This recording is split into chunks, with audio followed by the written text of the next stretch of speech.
You're listening to the Find Your Voice NYC podcast. Let's jump right in.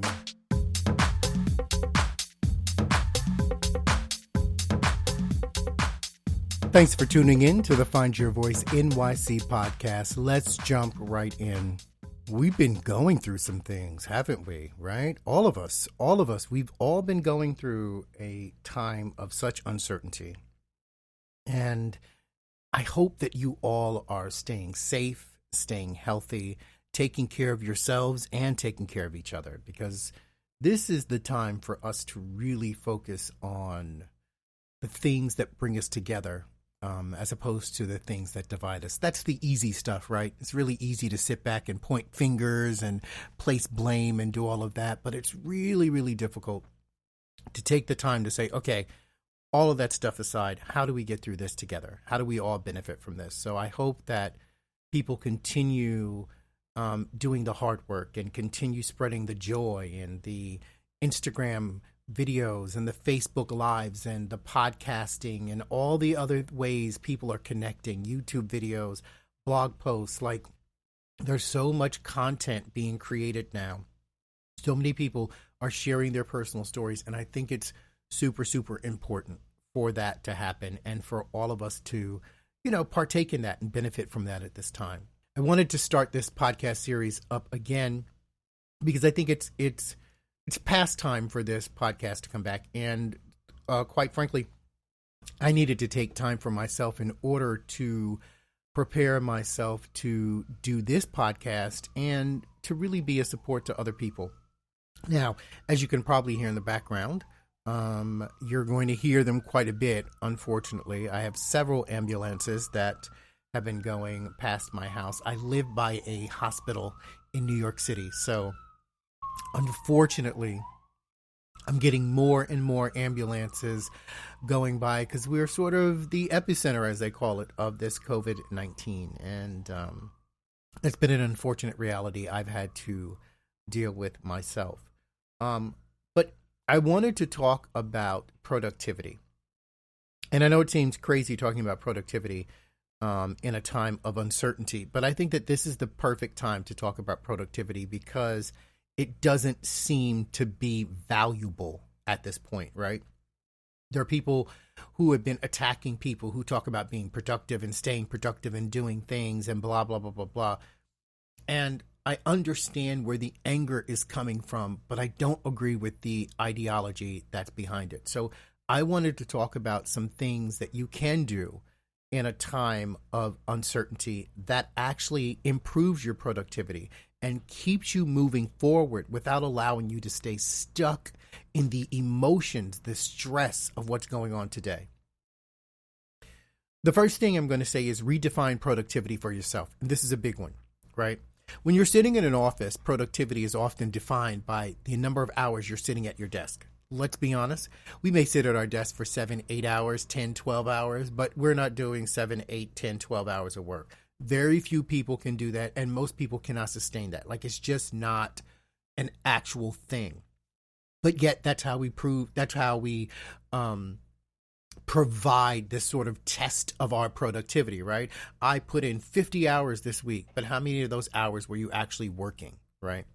So this is a time to redefine productivity for yourself based on the amount of work you actually accomplish and achieve, as opposed to the amount of hours you put in. And here's what you're going to find. You can be more productive in less time than you are in longer periods of time, because you no longer feel as though you have to be someplace. You have to be sitting somewhere. You have to be in the office. You have to be at the desk. You have to be on the job.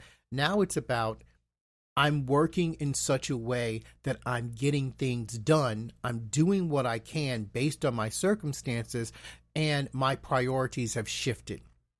And when that happens, it really allows you to focus on what's important and allows you to really, really, really be more productive.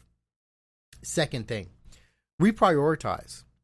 This is not a time to really think about the things that you need to be doing outside of your family, your health, and taking care of yourself. We all have financial uncertainty. That is a universal, right? It's going to be there for all of us, probably for some time. But in looking at that and dealing with that, this is a great time to connect with your family, reconnect with friends, find alternative support systems and ways to take care of yourself financially, emotionally, spiritually, and otherwise. Like, this is a great time to look at those priorities. For a lot of us, those priorities were work. Well, now that work is not the same, what are we doing? How are we dealing with it? Next, find some hobbies. Paint, draw, sing. Get your TikTok video up there, right? Do what you need to do to take care of yourself, to bring a little bit of joy into your life, because you'd be surprised how engaging in those activities help to relieve the stress, clear your mind, and allow you clarity of thought and choice, right? If we sit in these places where we allow this world and what's happening in this world to overwhelm us, we will not be able to come out on the other side of this in a healthy and successful way. We've got to focus on maintaining that balance and taking care of our mental health. Next, develop new skill sets. This is a great time to learn something new. Perhaps something you wanted to learn before but didn't have the opportunity to do.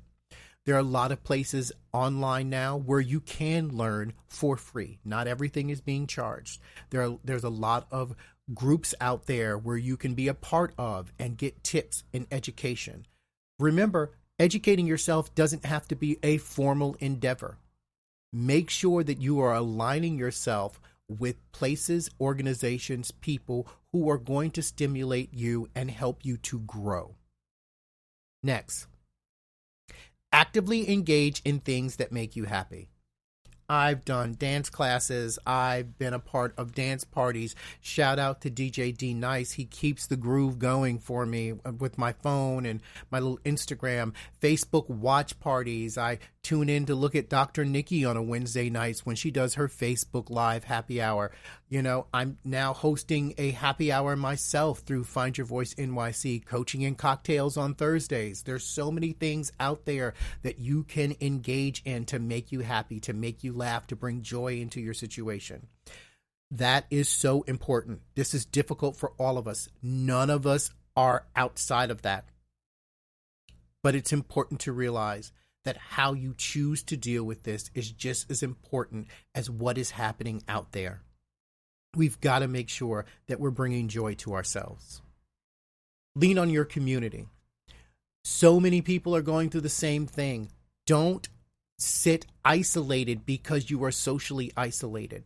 Reach out to people. Maybe this is a time to connect with someone you haven't had time to really have a meaningful conversation with before. Connect with them, reconnect with them, get in contact with family, friends, use social media for what it could be used for, connection. Really make sure that you're engaged. Please don't isolate yourself in isolation. You don't need to do that. Build your tribe, lean on your tribe. This is a really big one. We all have our tribes, right? They could be big, they could be small, they could be whatever.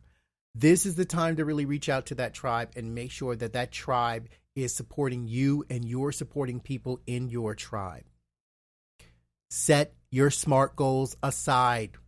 Yes, the life coach, the business coach is telling people to set their SMART goals aside. Do not beat yourself up trying to achieve something that you can't achieve right now. It's not for you now. Set them aside. Let's revisit them later. Let's look at them at a time when we can actually do something about them. And lastly, let us stay centered. It's so important to stay centered at this point in time. Don't allow yourself to get caught off guard by something that comes out of nowhere, right? There's already enough going on right now. Stay centered. Stay focused. Allow yourself the opportunity to be the center of your own conversation. Check in with yourself. Ask yourself what you need, what you want, where you need to be. Really, I can't stress this enough. Centering is what I do. The first thing when I get up in the morning, I just center. I check in. How are you feeling today? Where are you? What's it all about? I was speaking with a friend recently and told her when she asked me, she's like, you seem upset. What are you upset? And I said, you know what? I realize that hearing these sirens going past my house so frequently is really beginning to affect me. Like, I've got to find a way to really block that out and like refocus and do things to allow myself to acknowledge what's going on in the world, but still find a little bit of peace and solace for myself. And I really want that for every single person who's listening to this podcast. Find that peace and that solace for yourself. Center yourself. Don't be afraid to take that time that you need. I know a lot of you listening have kids, right? So it's like, Tomas, how do I center with kids? If you need to go in the bathroom and utilize the bathroom, air quotes being used here, and just close that door and sit down for a second, do it. Even if it's 30 seconds for a minute, just sit down, take a breath. If you need to go in the closet and just sit down in the closet, close the door and just take a breath, do it. If you have space and you can step outside or whatever, do it. Find a moment for you. Don't be afraid to tell people, look, I need 5 minutes. Just give me a minute. Just give me 5 minutes. Just take a second. Don't be afraid to put your headphones on and just say, hey, for the next, 15, 20 minutes, I'm listening to this podcast. Let me do this. Let me just have this time for myself. Things that we typically see as being selfish, it's important for us to realize now it's self-care. And taking that time and taking that moment for yourself is essential. I want to end this podcast by acknowledging some people who are so important. And that's our first responders, our essential workers, and people who are actively engaged in trying to flatten this curve and really get us out of this horrible situation we're in. Not a day goes by that I don't think about people who are on the front lines in hospitals, who are putting themselves at risk to take care of others. Not a day goes by when I don't think about the people who are sick and in hospitals and isolated from their families that they can't connect with. Not a day goes by when I don't think about the grocery store workers and people at gas stations and various different places which are deemed essential, so they're still open. And we interact with these people every single day. And some of us are better at social distancing than others. Some of us are better at wearing the mask and the gloves and things like that. And these people, we don't think about them. We don't think about how they are putting their health at risk also in an effort to make sure we have groceries, right? So essential, so important. I'd like to just take this time to really think about those people and to really thank them for bringing a little bit of normalcy as best they can in a situation that is maddening, in a situation that is difficult and challenging for all of us, in a situation that would be much, much worse if they weren't there. As always, please stay safe, stay healthy, take care of yourself, and keep taking care of each other. You can find me online at findyourvoicenyc.com. And the coaching and cocktails is every Thursday evening at 6 p.m. Eastern Time. You can register for that at fyvnyc.eventbrite.com. Thanks for tuning in to the Find Your Voice NYC podcast. Make sure you subscribe so you never miss an episode. If you're interested in my coaching services, feel free to connect with me at findyourvoicenyc.com. That's findyourvoicenyc.com.